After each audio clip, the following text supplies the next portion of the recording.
Hello and welcome to Deusci, where we explore the science of living well as intended. I'm a lawyer, actually. I'm a litigator, which means I'm the kind of lawyer who goes to court. In court, often each side has an expert and they don't agree.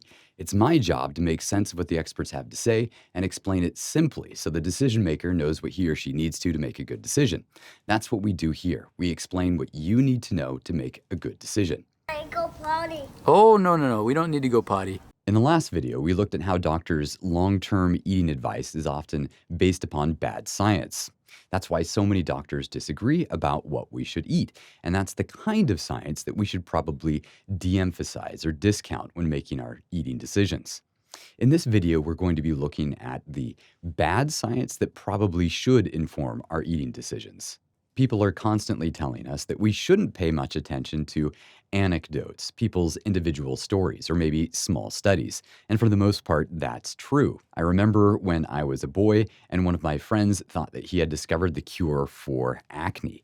All of us had acne, and so this was a big deal.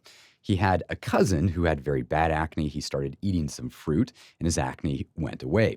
When I heard this, I thought, that's bad science. There could have been any number of reasons why that cousin's acne went away, not necessarily because of eating fruit. I happen to know the cousin and that he was of the age when people's teenage hormones tend to dissipate and acne tends to go away on its own.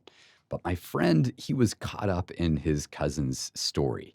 I think that tends to be the case for many of us when we hear these stories, and so we have to intentionally put less weight on that kind of evidence when we're trying to decide what we should eat. We should be looking at better science. But there are times when those kinds of bad science become important. When do they become important?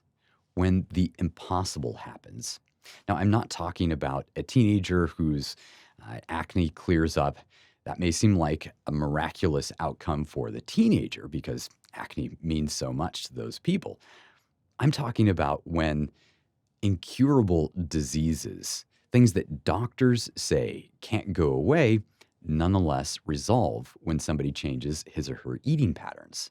I'm talking about when that happens, and it happens quickly, and it happens repeatedly in other people who tried the same thing. This topic is especially dear to my heart. For many years, actually decades, I had something called chronic ulcerative colitis. That meant I was bleeding out of my colon and into my stool. Kind of gross. I was controlling this with medication, but that medication made me much more likely to get various kinds of sicknesses and also greatly increased my likelihood of getting cancer throughout my entire body. The longer I was on this medication, the greater my risk of eventually developing cancer. Kind of a scary proposition. I was told that my condition was incurable except by completely removing my colon. I didn't really consider that a cure, removing the body part. Then I changed my way of eating and the problem went away. In fact, I didn't even need medication once I began eating more strictly in the way that I was pretty sure I was supposed to.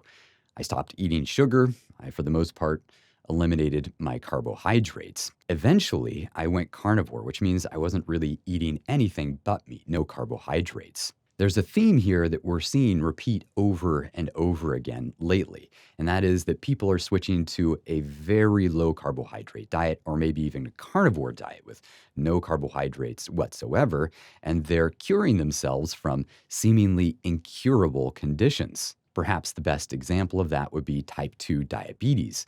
For many, many years, doctors had believed that type 2 diabetes was incurable, at least with modern science. And yet people who were switching to these very low carbohydrate diets were putting their type 2 diabetes in long-term remission, basically curing themselves of their diabetes. Another interesting example would be Alzheimer's. That's another incurable condition, one that's extremely severe and affects people's minds. Yet when people were eating these very low carbohydrate or carnivore diets, they were experiencing improvement. In fact, there was a study, a controlled study of a small group in which they were looking at a low carbohydrate diet, and they found something that is nearly miraculous. They were seeing that there were provable reductions in these people's symptoms. That's amazing because we can try to slow the progression, we can try to manage the symptoms, but for the most part, we can't make it go backwards. Similarly, we could look at schizophrenia. With schizophrenia, we can't roll back the symptoms, much like Alzheimer's, but we can try to use therapies that reduce the symptoms and make it easier to manage. Yet there was a Harvard psychiatrist by the name of Chris Palmer who noticed that his patients, including the ones with schizophrenia, were actually showing improvements in their mental health when they were eating a low carbohydrate diet. There is a long list of similar outcomes of people who are curing seemingly incurable conditions by switching to a low carbohydrate or carnivore diet. This is especially true of people who have incurable autoimmune conditions. Psoriasis would be a great example of that. That's a skin condition that science is able to treat but not cure. It doesn't go away. Yet people who are eating on a carnivore diet notice that it does go away completely. You could just do a search on social media and you would see huge numbers of people talking about how their psoriasis completely went away forever. And the same would be true of a host of other autoimmune conditions that are seemingly incurable. That would be true of Crohn's disease. It would be true of my own condition, ulcerative colitis. That's another autoimmune condition that went away on this form of diet. For the most part, we think of low carbohydrate and carnivore diets as a means of losing weight, and they can be great for that purpose. But through these forms of bad science, these anecdotes, these stories about people's individual lives, and through these small studies, we're noticing that these forms of diets can be so much more. This channel, Deusci, recommends that if you have one of these conditions, speak with a doctor. Try to find a doctor who's open to these kinds of eating therapies. Maybe the doctor can help you perform tests, such as a heart calcification scan. You can perform before and after tests to see how you are doing and how you progress. You want to see that you're moving forward with resolving whatever your condition might be and ensuring that your overall health is fine. That can provide you with immense peace of mind. That could also perhaps provide you with evidence that you are the next important story. In the next video, we'll be looking at whether low carbohydrate and carnivore dieting is worth the risk. Thanks for watching.